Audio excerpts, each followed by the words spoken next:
Hello বন্ধুগণ, আসসালামু আলাইকুম। বন্ধুগণ, আপনাদের জন্য নিয়ে আসলাম আরেকটি বাংলাদেশি ফিশিং জাহাজের ভিডিও। বন্ধুগণ, এই ভিডিওতে আপনারা দেখতে পাচ্ছেন একটি বাংলাদেশি ফিশিং জাহাজ বঙ্গোপসাগর থেকে জালটি উঠেছে।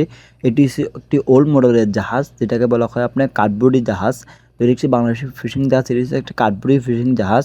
তো এসব ফিশিং জাহাজ বাংলাদেশে কিছু আছে আপনার 50-60টা মতন আছে। কারণ এটি হচ্ছে ওল্ড মডেলের একটি জাহাজ, এটি হচ্ছে কাঠের তৈরি একটি জাহাজ। এটা আপনার কোনো গ্যাসের সিস্টেম থাকে না।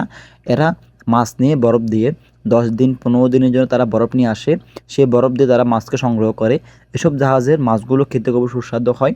তো ওগুলো মাছও খুবই কম দরে 10 থেকে 20 টন থেকে অথবা 40 টন পর্যন্ত আপনার হাইস্ট এর উপরে আর যায় না এসব জাহাজের মাছ ধরার ক্যাপাসিটি।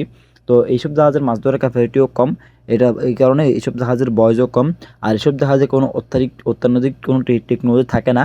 না থাকার কারণে এইসব জাহাজে মাছ ধরার আপনার ক্যাপাসিটিও কম থাকে। এসব জাহাজ খরচও কম।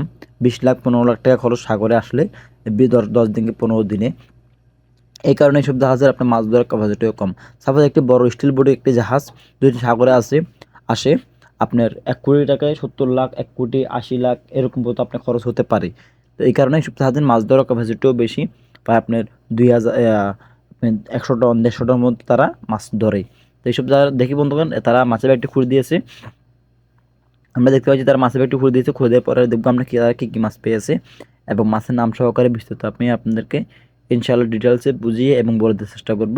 তো বন্ধুগণ, আপনারা দেখতে পাচ্ছেন তারা মাছের ব্যাগটি খোলার চেষ্টা করতেছে। দেখতে পাচ্ছেন আপনারা খুবই টানাটানি করতেছে মাছের ব্যাগটি খোলার জন্য, দেখতে পাচ্ছেন আপনারা। তো তারা বিভিন্ন কোয়ালিটির মাছ পেয়েছে, মাছ তো বেশি পায়নি। মোটামুটি আপনার 1000 কেজি অথবা এরকম মাছ তারা পেয়েছে। দেখতে পাচ্ছি বন্ধুগণ, মাছগুলো তারা খুলে দিয়েছে। সম্পূর্ণ মাছগুলো জাহাজের যেটা বলা হয় ড্যাগে সম্পূর্ণ মাছগুলো পড়ে গেছে। দেখতে পাচ্ছেন আপনারা তারা আপনার বিভিন্ন কোয়ালিটি তারা মাছ পেয়েছে। মাছটা দেখতে খুব সুন্দর লাগতেছে মাছগুলো।